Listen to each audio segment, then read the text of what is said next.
Meteorologist Chase Jones. Well, I'd like to think that the month of April is pretty busy, but every month is pretty busy in the Concho Valley as we shape up for the rodeo weekend, keeping our eye on these dry conditions, even though the burn ban has been lifted and hopefully doesn't get put back in place. But I have my eye on some dry conditions with a little bit of cloud cover working its way in. I'm always on the lookout for cold weather and a little bit of rain. Now, temperatures over the last 24 hours dropping all the way down into those upper 30s, if not around the 40-degree mark. Then we made a good 40-degree run up into those 80s. And by tonight, dropping all the way back down into those 50s. And by tomorrow, we're locking in the 90s. But I have my eye on a near 100-degree day by next week. 81 in San Angelo, everybody else not really in a combination of lower 80s and those upper 70s, looking for 10 degrees right now. 81 in Sterling City, 81 down there in Junction, 79 in Coleman. So about 3 degrees across the entire Concho Valley. Relatively close together, but it's a beautiful day. Get out there and enjoy it. And by tomorrow, going to see a little bit of windy conditions, but make sure you just capitalize on the beautiful weather.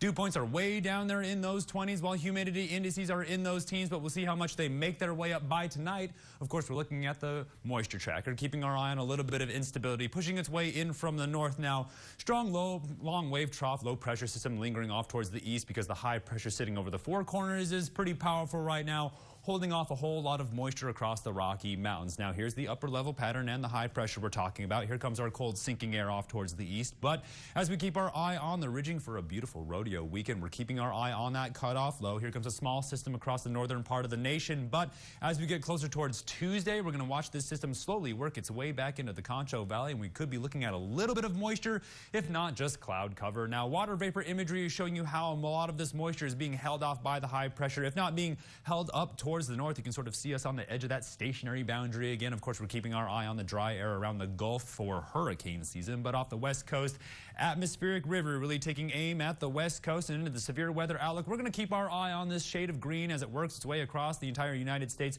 We'll see how bad it gets by the time it reaches the Mississippi River Valley, because when we look at the surface or the satellite right now, seeing a lot of red flag alerts, but that's pretty normal for that area with those high winds. But down here in the Concho Valley, a whole lot of beautiful weather and a whole lot of flash flooding and winter weather alerts for this part of the United States. Now, Futurecast is going to show you beautiful weather as we keep our eye on a little bit of instability, not really seeing it. That's why we're going to track those shades of green as they make their way closer towards the weekend.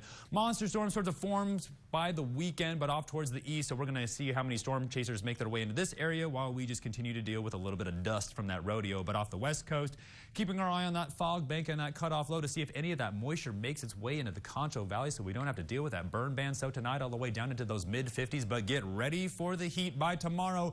Good run at those mid-80s, if not those lower 90s, and those winds are really going to pick up, but it's going to take everyone's effort to contain the flame because we're still dealing with those dry conditions. Now, getting closer towards rodeo, going to really push up into those 90s, and that's where we are going to stay. But as we make our way closer towards Easter, we're still holding on to those beautiful 90s. Take a good look. By Sunday, could be touching near 100 degrees, while those overnight lows consistently hang out in those mid-60s. Stay tuned. I'm over to break. You're watching KSAN News at 5.